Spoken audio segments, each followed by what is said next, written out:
नमस्कार, आदाब एंड सत श्री अकाल।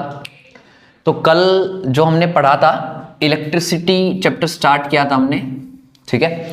तो इलेक्ट्रिसिटी के अंदर हमने जनरली क्या पढ़ा था, चार्ज और उसकी जनरल प्रॉपर्टीज के बारे में हमने कुछ बातें करी थी। आई थिंक जहां तक मुझे याद है हमने चार्ज की जो प्रॉपर्टीज चल रही थी, ठीक है ना, चार्ज की जो प्रॉपर्टीज चल रही थी उसमें जनरली कंजर्वेशन ऑफ चार्ज वाला पॉइंट मैंने आपको शायद लास्ट बताया था, यस और नो। कल मैंने कुछ बातें करी थी तो मैं एक बार क्विक रिवीजन आपको रिवाइज दिला देता हूं। सबसे पहले मैंने आपको बताया था कि what do you mean by charge, कि चार्ज क्या होता है। उसमें क्या बताया था मैंने, it is a physical property of an object या पार्टिकल, कि चार्ज किसी भी पार्टिकल या ऑब्जेक्ट की क्या होती है, आपके पास एक फिजिकल प्रॉपर्टी होती है, यस और नो, ठीक है। सेकंड मैंने आपको बताया था कि चार्ज की जो यूनिट होती है वो कूलाम होती है, क्या होती है, कूलाम। थर्ड स्टेटमेंट मैंने बताया था कि चार्ज आपके पास एक स्केलर क्वांटिटी होती है। टाइप्स बताए थे, एक पॉजिटिव और एक नेगेटिव। स्मॉलेस्ट चार्ज आपका क्या होता है, स्मॉल ई, यानी कि 1.6 इंटू 10⁻⁻19 कूलाम। उसके अलावा मैंने आपको बताया था कि न्यूट्रल जब आप बोलते हैं तो न्यूट्रल का मतलब क्या होता है। न्यूट्रल का मतलब दो स्टेटमेंट हो सकते हैं आपके पास, यानी कि आपके पास क्या हो सकता है, न्यूट्रल का मतलब होता है नेट चार्ज जीरो है, नेट चार्ज जीरो है, यस और नो। या हम बोलेंगे equal amount of positive and negative charges, yes और नो। इसके अलावा मैंने आपको बताया था कंजर्वेशन ऑफ चार्ज के बारे में और एक दो पॉइंट्स और हुए थे, ठीक है ना। तो कंजर्वेशन ऑफ चार्ज के ऊपर मैंने आपको कल एक सवाल भी बताया था, तो चलो आज मैं ट्राई करवाता हूं आपसे एक सवाल से ही। आपके पास एक आइसोलेटेड सिस्टम है, इसमें आपके पास तीन पार्टिकल है, ए, बी और सी। अगेन वैसा ही सवाल है ये।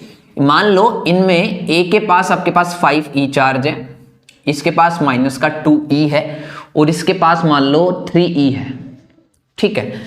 तो आपको ये बताना है, मान लो इन तीनों में कुछ लेन देन हुआ, ठीक है।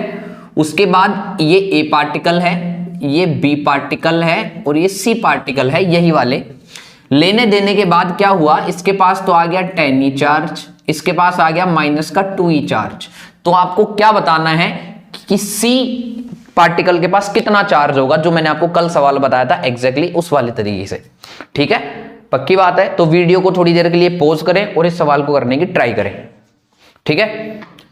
तो आई होप सो कि आप सबने ये सवाल कर लिया होगा, ठीक है। अब मैं करके बताता हूं। आपको पता है कि यहां पे नेट चार्ज कितना है, आसानी से पता चल जाएगा। इस सिस्टम के पास जो नेट चार्ज आपको दिख रहा है 5e माइनस का 2e प्लस का 3e, यस और नो। अगर मैं ऐड करूं तो 5 में से 2 गया 3 और 3 6, यानी कि नेट चार्ज कितना है इस सिस्टम के पास 6e। कितना है, 6e कूलाम, ठीक है। कूलाम को आपको पता है कैपिटल सी से भी रिप्रेजेंट अपन कर सकते हैं।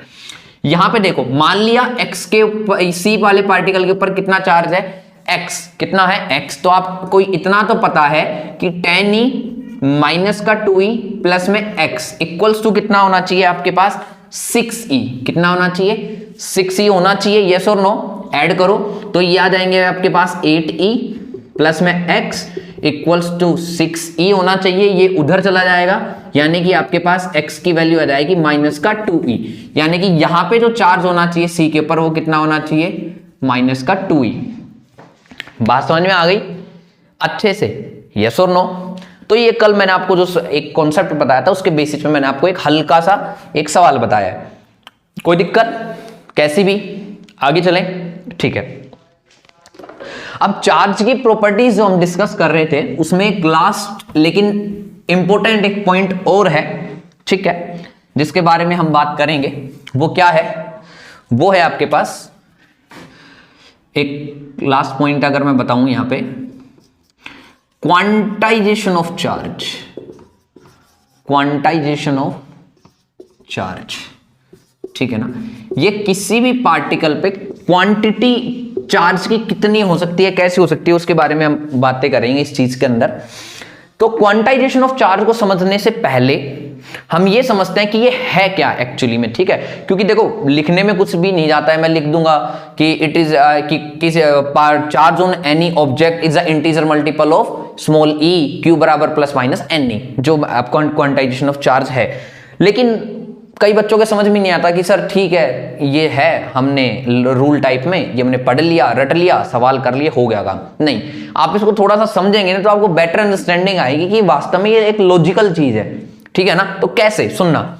मान लो आपके पास एक सीढ़ी है, स्टेयर्स इंग्लिश में अगर मैं बोलूं, ऐसे स्टेयर है, यस और नो, ये आपका ग्राउंड है, गेट इट। मान लो ये जो सीढ़ी है ना, ये जो स्टेयर है, इसकी जो हाइट है वो 5 मीटर है, ये भी 5 मीटर है, ये भी 5 मीटर है, ये भी 5 मीटर है, ये भी 5 मीटर है, और ये भी 5 मीटर है, यस और नो। इन सब की 5 मीटर है, आपको नहीं दिख रहा होगा शायद, है ना। मैं अगेन इसको एक काम करता हूं, मैं थोड़ा बड़ा करके बनाता हूं इसको, है ना, थोड़ा बड़ा करके बनाता हूं मैं इसको।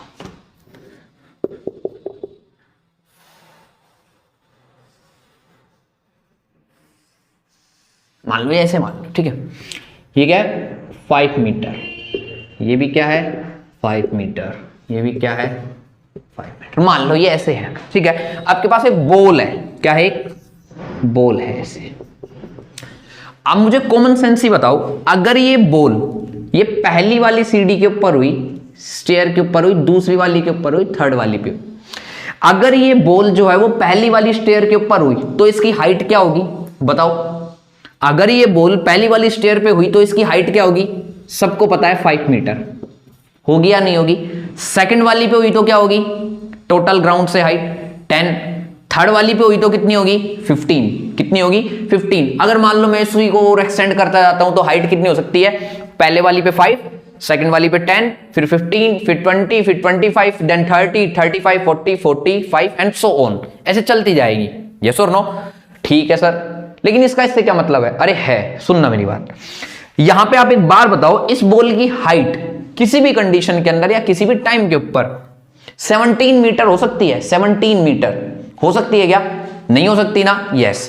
16 हो सकती है, 16 मीटर, 2 मीटर, 1 मीटर हो सकती है क्या, 3 मीटर, 4, 6, 7, 8, 9, 11, 12 हो सकती है क्या, नहीं हो सकती। क्या हो सकती है सर 5, एक तो 5 हो सकती है, 10 हो सकती है, 15 हो सकती है एंड सो ऑन, ऐसे हो सकती है सर। अच्छा, अगर आप ध्यान से देखो तो ये सारे के सारे नंबर किसके मल्टीपल है, किसके मल्टीपल है 5 के, किसके मल्टीपल है 5 के। हां सर ये बात तो है। अगर मैं इस बॉल की हाइट को एक मैथमेटिकल फॉर्मूले के तरीके से अगर मैं लिखना चाहूं तो मैं कैसे लिख सकता हूं, लिख सकते हो क्या, यस। आप में से कई बच्चों ने लिख भी लिया होगा, जहां तक मुझे लगता है h इक्वल टू h यानी कि height 5 into n, 5 into n। कैसे सर, अरे n तो हो गया नंबर ऑफ स्टेयर, क्या हो गया नंबर ऑफ स्टेयर्स, यस और नो, हो गया कि नहीं हो गया, यस सर हो तो गया। n की वैल्यू 1 रखो, मान लो पहली वाली स्टेयर पे है तो n की वैल्यू रखो 1, ठीक है ना, तो n की वैल्यू 1 रखोगे तो हाइट कितनी आ गई 5, अरे सर बिल्कुल। n की वैल्यू 2 रखो तो कितनी आ गई, h की वैल्यू 10, अरे सर बिल्कुल। ये तो मतलब इतना सारा लो, मुझे लिखने की जरूरत ही नहीं है, मैंने लिख दिया 5 इंटू n, और मैंने लिख दिया कि जो n है वो नेचुरल नंबर है, वो कैसा नंबर है, नेचुरल नंबर, है ना। और ये किसको रिप्रेजेंट करता है फॉर्मूले के अंदर, नंबर ऑफ स्टेयर को, किसको रिप्रेजेंट करता है, नंबर ऑफ स्टेयर्स, है ना, कि कौन सी नंबर की स्टेयर है। आपको चाहिए मान लो 6 नंबर की स्टेयर पे हाइट चाहिए तो n की वैल्यू रखो 6, तो 5 6 30, यानी कि 6 नंबर की स्टेयर पे बॉल की हाइट जो होगी वो कितनी होगी 30 मीटर होगी, कितनी होगी 30 मीटर। तो आपको कोई कैलकुलेशन नहीं, आपको ये सिंपल फॉर्मूले से कर लिया कि नहीं कर लिया, ठीक है सर। लेकिन अभी भी हमें एक बात नहीं समझ में आई, इसका इससे क्या रिलेशन है। अरे भाई है, सुनो, सब्र रखो, बी है ना, पेशेंस रखो जरा, दिखाता हूं मैं आपको, सुनना मेरी बात। यहां पे एक बात बताओ, जो हाइट है वो 1 2 3 4 6 7 8 नहीं हो सकती, 11 12 नहीं हो सकती है, हमेशा 5 का मल्टीपल ही हो सकती है, 5 10 15। क्यों, इसका कोई लॉजिक बता सकता है। अरे सर सिंपल सी बात है, आपने जो स्टेयर की जो हाइट रखी है ना वो हमेशा क्या रखी है 5 रखी है, क्या रखी है 5, 5 से छोटी है क्या, नहीं है ना, 5 से बड़ी है क्या, नहीं, लेकिन सर 5 ही है, 5 5 और 5 5 ही है, तो 5 का मल्टीपल ही तो होगा, 5 का क्या होगा मल्टीपल होगा, यस और नो, पक्की बात है अच्छे से। अब आप सोचो क्वांटाइजेशन ऑफ चार्ज है ना, कल मैंने आपको एक चार्ज की प्रॉपर्टी जब बताई थी तब मैंने आपको बताया था स्मॉलेस्ट चार्ज के बारे में, किसके बारे में बताया था मैंने आपको? यस, स्मॉलेस्ट चार्ज के बारे में। तब मैंने आपको क्या बताया था, स्मॉलेस्ट चार्ज जो होता है आपके पास वो क्या होता है, 1 मिनट में इसको हटा दूं, काफी कुछ मैटर हो गया यहां पे। मैंने आपको बताया था कि किसी भी पार्टिकल के ऊपर जो सबसे छोटा चार्ज जो हो सकता है वो स्मॉल ई, यानी कि प्लस या माइनस 1.6 इंटू 10⁻⁻19 कूलाम हो सकता है। हो सकता है ही नहीं हो सकता है? बिल्कुल हो सकता है सर। मैंने कहा सबसे छोटा हो सकता है ये, सबसे छोटा। इससे छोटा पॉसिबल है? नहीं है सर, इससे छोटा पॉसिबल ही नहीं है। यस और नो? कि सर इससे छोटा अगर पॉसिबल नहीं है, इसका मतलब अगर मैं किसी भी पार्टिकल के पास चार्ज की बात करूं तो हमेशा इसका मल्टीपल होगा। क्या होगा? मल्टीपल। नहीं सर समझ में नहीं आई, अभी भी बात नहीं आई ना? चलो ठीक है, मैं आपको एक एग्जांपल देता हूं। ऑल ओवर द कंट्री, फिलहाल आप सबको पता है कि मिनिमम जो हम जनरली अगर मैं बात करूं, हो सकता है कहीं पे चल रहे हो, लेकिन मैं एक जनरलाइज वे में बात कर रहा हूं। मिनिमम जो हमारे पास फिलहाल जो रुपीस चल रहे हैं, क्योंकि रुपए की बात सबको समझ में आती है ना, या समझ गया था मैं कि मिनिमम जो रुपए चलता है वो चलता है हमारे पास 1 रुपया, 1 रुपीस चलता है कि नहीं चलता है? चलता है ना। मान लो आप किसी को 2.5 रुपए देना चाहते हो। कितना देना चाहते हो? 2.5, यानी कि 2.5 रुपीस देना चाहते हो। तो 1 और 1 2 तो दे दोगे आप। किसी को 2 रुपए दे दोगे? हाँ दे सकते हो। 0.5 कहां से लाओगे? क्यों? 1 से छोटा तो पॉसिबल ही नहीं है, फिलहाल चलता ही नहीं है। यस और नो? यस और नो? बात समझ में आई कि सर 1 और 1 2 तो मैं दे सकता हूं, लेकिन 0.5 अठन्नी या जिसको हम बोलते थे 0.5 रुपीस तो चलते ही नहीं है हमारे, तो मैं कैसे दे दूंगा? नहीं दे सकते ना।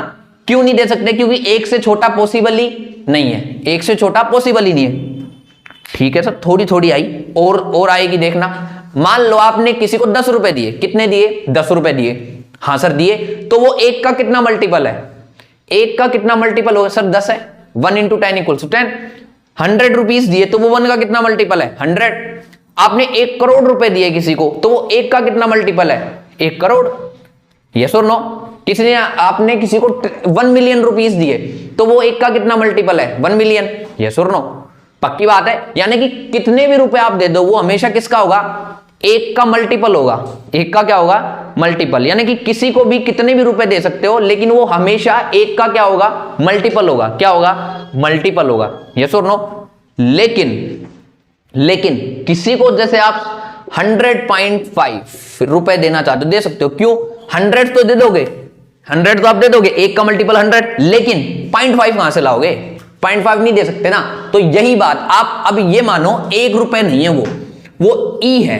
क्या है वो? ई। सबसे छोटा जो सिक्का चलता है वो मान लो ई है। क्या है? ई। तो कितने भी रुपए आप किसी को दे दो वो हमेशा ई का मल्टीपल ही तो होगा। क्या होगा? मल्टीपल। लेकिन वो मल्टीपल कैसा होगा? इंटीजर। कैसा होगा? इंटीजर। अरे सर इंटीजर, अरे 1 2 3 4 5 6 1.5 भी तो मल्टीपल है, लेकिन वो नहीं कहा मैंने। क्या कहा? Integer, complete number. 1 2 3 4 -1 -2। यस और नो? पक्की बात? हाँ सर, अब समझ में आ गई हमारे बात। यस और नो? चलें आगे। अच्छा, तो क्वांटाइजेशन ऑफ चार्ज यही कहता है कि किसी भी पार्टिकल के ऊपर जो चार्ज होता है वो हमेशा इस ई का इंटीजर मल्टीपल होता है। ठीक है, चलो एक और एग्जांपल देता हूं मैं। बताते बताते इतने दे ही दिए, एक और एग्जांपल दे देता हूं। क्या दिक्कत आ रही है? सुनना।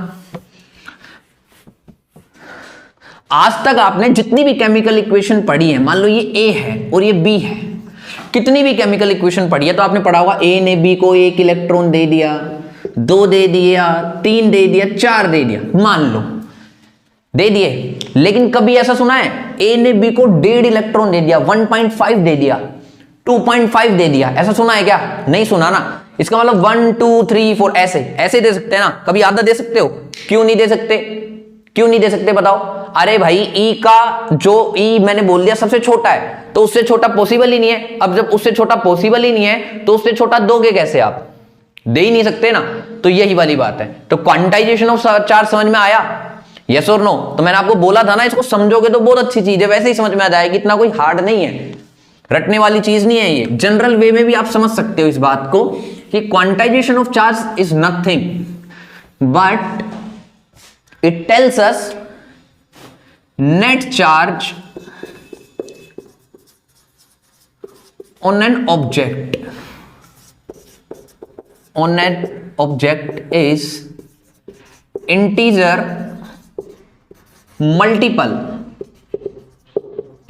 Multiple of small E. तो क्या लिख सकते हैं, आपको पता है सबको, मैंने आपको कल बताया था कि चार्ज को किससे रिप्रेजेंट करते हैं, स्मॉल क्यू से। तो क्यू बराबर प्लस माइनस, क्योंकि पॉजिटिव चार्ज भी हो सकता है और यस नेगेटिव भी हो सकता है। तो क्यू बराबर प्लस माइनस एन ई, ये आपका क्वांटाइजेशन ऑफ चार्ज है, कूलम। यस और नो, बात समझ में आ गया।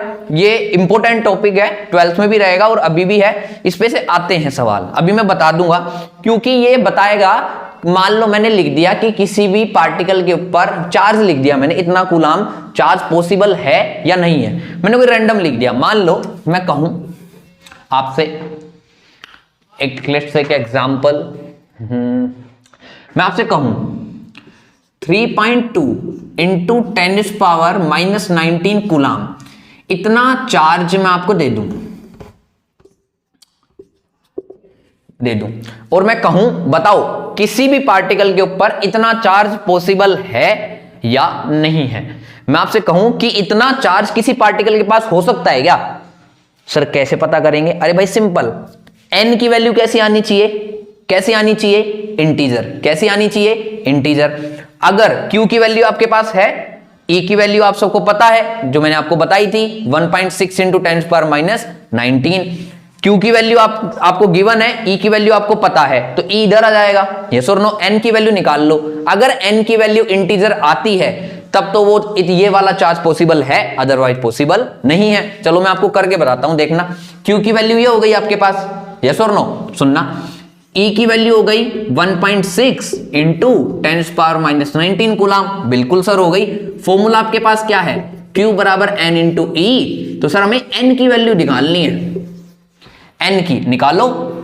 देखो q की वैल्यू कितनी है हमारे पास, 3.2 10⁻⁻19 डिवाइडेड बाई 1.6 इंटू 10⁻⁻19। आप सबको पता ही, कट ही हो जाएगा।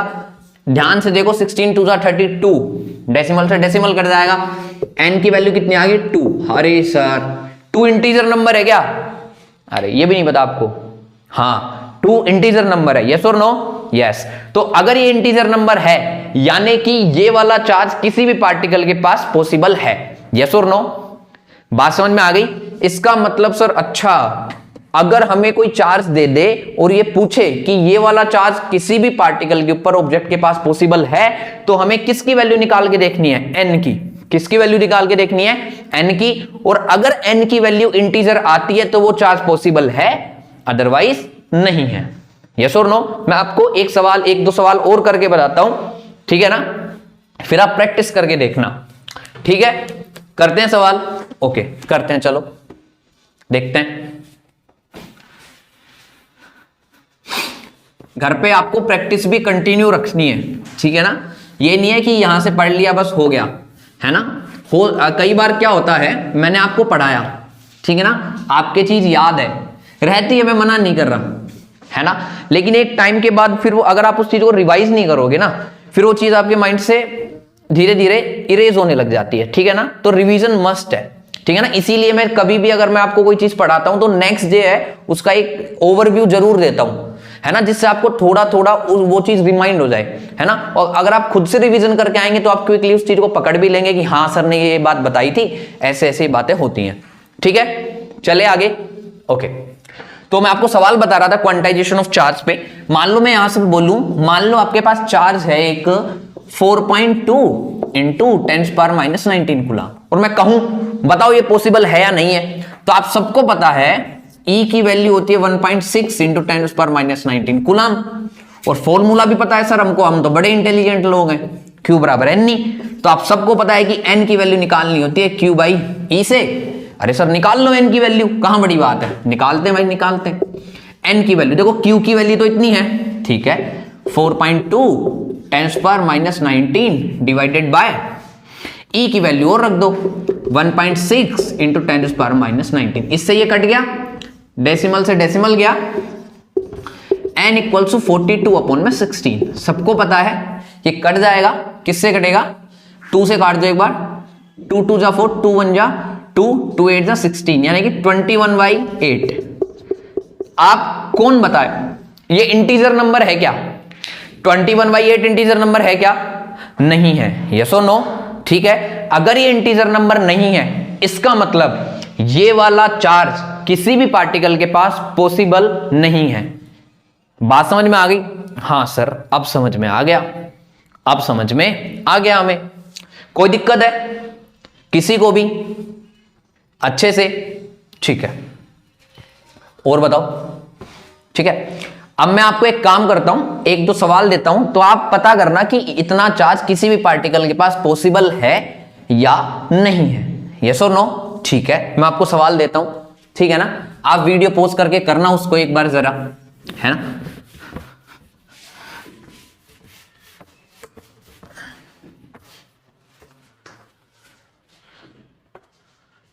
देखते हैं। चलो, Q की वैल्यू मैं आपके सामने देता हूं 9.6 इंटू 10⁻⁻17 कूलाम। ठीक है, वीडियो को पॉज करो और ये सवाल करके देखो कि इतना चार्ज किसी भी ऑब्जेक्ट या पार्टिकल के पास पॉसिबल है या नहीं है। वीडियो को पॉज करो और फिर करके देखो। ठीक है, कर लिया होगा अब तक? हाँ, मुझे लगता है, मुझे उम्मीद है आप सबसे कि आपने ये सवाल कर लिया होगा। बड़ा सिंपल सा, इसमें कुछ ऐसा है नहीं। ठीक है ना?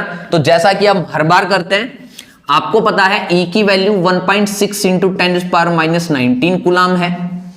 यस और नो? पक्की बात है। नेक्स्ट आपको क्या करना होता है? आप सबको पता है Q बराबर N इंटू E होता है, और N की वैल्यू Q अपॉन में E। यस और नो? वैल्यू इसमें पुट आउट कर दें हम। N इक्वल्स टू, Q की वैल्यू हमारे पास इतनी है 9.6 into 10⁻⁻17 divided by 1.6 into 10⁻⁻19। Yes और नो? ठीक है, अब देखो डेसिमल से डेसिमल कट गया, 16 6 जा 96। बिल्कुल सर, होता है। 17 से 17 तो कट जाएगा, लेकिन 10⁻⁻2 बच जाएगा ना। यहाँ पे 17 तो कट गया, 2 बच गए ना, ये ऊपर जाएगा, तो ये जाएगा 6 इंटू 10⁻2, यानी कि कितने नंबर ऑफ चार्ज आ गए? 600। अच्छा, 600 इंटीजर नंबर है या नहीं है? ये एक इंटीजर नंबर है या नहीं है? हाँ सर है, फुल नंबर है, पूरा का पूरा, ये तो है इंटीजर नंबर। यानी कि इतना चार्ज किसी भी पार्टिकल के पास पॉसिबल है या नहीं है? है सर, बिल्कुल, क्योंकि इंटीजर नंबर है इसलिए पॉसिबल है। बात समझ में आ गई सबके अच्छे से? ठीक है, तो ये मैंने आपको कल और आज जो मैंने आपको बताया, ये जनरली मैंने आपको चार्ज और चार्ज की प्रॉपर्टीज के बारे में बताया, और कुछ इसका कुछ न्यूमेरिकल पोर्शन है उसके बारे में मैंने आपको बताया। ठीक है, तो आप ये चार्ज कंप्लीट हो चुका है। ठीक है, कैसी भी दिक्कत एकदम ठीक है। अब आपका चैप्टर स्टार्ट होता है इलेक्ट्रिसिटी। कौन सा? इलेक्ट्रिसिटी। कि भाई इलेक्ट्रिसिटी सर होती क्या है? क्योंकि चार्ज के बारे में पढ़ लिया, क्योंकि बार बार एक वर्ड आता रहता है चैप्टर के बीच में, ये चार्ज ऐसे करता है, चार्ज फ्लो होता है, चार्ज ये होता है, चार्ज वो होता है। उससे बढ़िया मैंने आपको पहले ही चार्ज का कंप्लीट, है ना, एक ओवरव्यू और एक कंप्लीट आपको नॉलेज दे दिया है, बेसिक। ठीक है, तो ये चार्ज होता है, बेसिक से भी काफी है ये। ठीक है ना? तो आपको अब तक समझ में आ जाना चाहिए। ठीक है, कोई दिक्कत कैसी भी? ठीक है, आगे चलते हैं। ठीक है सर, चलते हैं। चलो, हम भी चलते हैं आपके साथ आगे। ओके, तुम भी चलो, है ना? लेकिन ये नहीं है आगे चलने के चक्करों में पीछे की चीजें भूल जाओगे, है ना? ठीक है ना? ओके, अब बोलते हैं इलेक्ट्रिसिटी। आपका चैप्टर जो है उसका नाम है इलेक्ट्रिसिटी। क्या नाम है? इलेक्ट्रिसिटी। हाँ सर, है तो सही। तो सबसे पहले चैप्टर के नाम पे ही चर्चा कर ली जाए, है ना, कि सर इलेक्ट्रिसिटी ठीक है, ये होता क्या है ना? कई बच्चों को, लोगों को कंफ्यूजन रहता है, इलेक्ट्रिसिटी इलेक्ट्रिक करंट सेम चीज है, अलग अलग है? अगर सेम है तो ठीक है, अगर सेम है तो ये बात पॉइंट आउट होती है कि सर दोनों को अलग अलग नाम क्यों दिया गया? एक को तो इलेक्ट्रिसिटी बोला, एक को इलेक्ट्रिक करंट बोला, है ना? तो अलग अलग क्यों है? कई बच्चों को लगता है ये दोनों ही सेम है ना? नहीं, एक्चुअली में इनमें डिफरेंस है। ठीक है ना? तो सबसे पहले हम इलेक्ट्रिसिटी के चैप्टर का जो नाम है, तो चैप्टर के नाम के बारे में ही देख लेते हैं। यस और नो? देखते हैं, चलो। इलेक्ट्रिसिटी, इलेक्ट्रिसिटी क्या होता है, सुनना, इलेक्ट्रिसिटी एक फिनोमिना है जो फ्लो ऑफ चार्ज के कारण फ्लो आपके पास जनरेट होता है। किसके कारण होता है, फ्लो ऑफ चार्जेस के कारण, यस और नो। तो मैंने क्या कहा, इलेक्ट्रिसिटी क्या होता है, इट इज द फिनोमिना, ये एक घटना है, it is the phenomena which occurs due to flow of charges। ये एक घटना है जो किसके कारण जनरेट होती है, occurs होती है फ्लो ऑफ चार्जेस के कारण।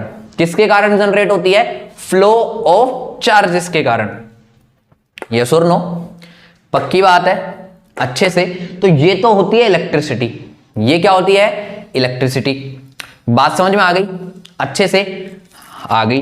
हाँ, यहां पे एक बात ध्यान रखें, आपके पास इलेक्ट्रिसिटी जो होती है ना, फ्लो ऑफ चार्जेस के कारण होती है, बिल्कुल सही बात है। इलेक्ट्रिसिटी के लिए कौन सा चार्ज रिस्पॉन्सिबल होता है, सर चार्ज तो दो टाइप के थे, पॉजिटिव वाला और नेगेटिव वाला, एक तो पॉजिटिव था और एक नेगेटिव था। तो सर कौन से चार्ज के फ्लो के कारण होती है, तो ध्यान रखें इलेक्ट्रिसिटी जो होती है due to flow of electrons, यानी कि नेगेटिव चार्ज होता है ना इलेक्ट्रॉन्स के पास, है ना, फ्लो ऑफ इलेक्ट्रॉन्स के कारण होती है। किसके अंदर, कंडक्टर के अंदर। किसके अंदर, कंडक्टर। ये भी बात ध्यान रखें, मैं बार बार बोलता हूं इस बात चीज को।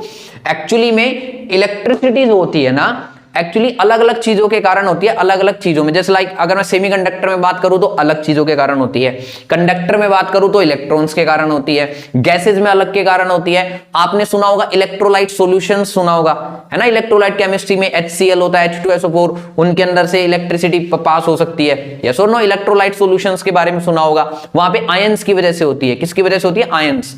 तो ये ध्यान रखना, मैंने ये जो इलेक्ट्रिसिटी जो आपको बताई है, ये किसमें बताई है, कंडक्टर्स में। मैं लिख देता हूं, है ना, इन कंडक्टर्स, है ना, कंडक्टर्स में जो इलेक्ट्रिसिटी फ्लो होती है वो आपके इलेक्ट्रॉन्स के फ्लो के कारण होती है। किसके कारण होती है, इलेक्ट्रॉन्स के फ्लो के कारण होती है, यस और नो, पक्की बात है, ठीक है। तो इलेक्ट्रिसिटी की डेफिनेशन आप ये बता सकते हैं, और मन ही मन में आपको ये याद रखना है हमेशा कि जो इलेक्ट्रिसिटी होती है फ्लो ऑफ चार्जेस के कारण तो होती है, लेकिन कौन सा चार्ज, इलेक्ट्रॉन वाला। इलेक्ट्रॉन के पास नेगेटिव चार्ज होता है ना, हाँ, तो सर्किट में इलेक्ट्रिसिटी फ्लो होती है आपके पास कंडक्टर के अंदर, तो किसके कारण होती है, due to flow of electrons, due to flow of electrons. बात समझ में आ गई अच्छे से, ठीक है। तो आज के लिए इतना ही, तब तक के लिए गुड बाय।